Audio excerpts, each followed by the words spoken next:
Hey guys, I know it's been a long time since I made a video, but I am finally back, as today I'm going to share with you 10 of the coolest racetracks NASCAR has raced at throughout history. So the first track I'm going to mention, which some of you may already know about, is the Langhorne Speedway in Pennsylvania. This track was raced at during the first 9 years of NASCAR's existence, and the track was just about a complete circle, which it earned the nickname the Big Left Turn because of that. Track number 2 is the Occonneechee Speedway in North Carolina. This track is the only surviving dirt track from NASCAR's inaugural season. The track is now on the National Register of Historic Places, and you can go visit the racetrack completely free of charge.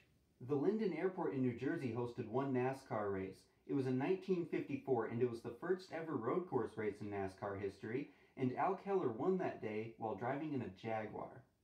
The Louisville Motor Speedway in Kentucky hosted NASCAR Camping World Truck Series races for 5 years, and the track had a very interesting shape. Unfortunately, shortly after the Kentucky Speedway was built, they demolished the Louisville Motor Speedway, and the place where the track once was is now an industrial park. So probably the craziest track that NASCAR has ever raced at is the Oakland Stadium Speedway in California. NASCAR raced there 3 times in the early 50s.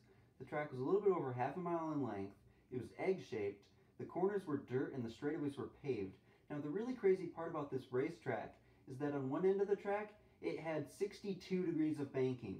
Unfortunately, in 1957, a shopping center was built where the Oakland Stadium Speedway once was.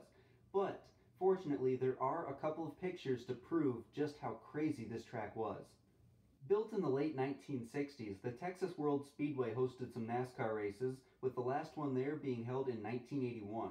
This track was a very wide and a very fast 2-mile D-shaped oval. To give you an idea how fast this racetrack was, Greg Biffle reached 218 miles an hour there in a closed test in 2009. The Ontario Motor Speedway in California hosted 9 NASCAR races in the 1970s, and it was an exact replica of the Indianapolis Motor Speedway in Indiana. The only time that NASCAR has ever raced in Washington State was in 1957 when they raced at the Kitsap County Airport. The track was 9/10 of a mile long, and Parnelli Jones took his number 11 Ford to victory lane that day.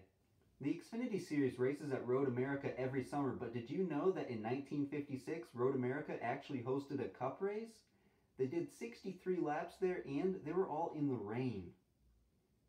So the final track I'm going to tell you about is the Bridgehampton Raceway in Long Island. This was a 2.8-mile road course with a very unique and indescribable shape. I just want to say one last thing before I go. There are links in the description for every one of the racetracks, so if you're interested in learning more about any racetrack, there are some links in the description, so definitely check those out. And thank you all for watching.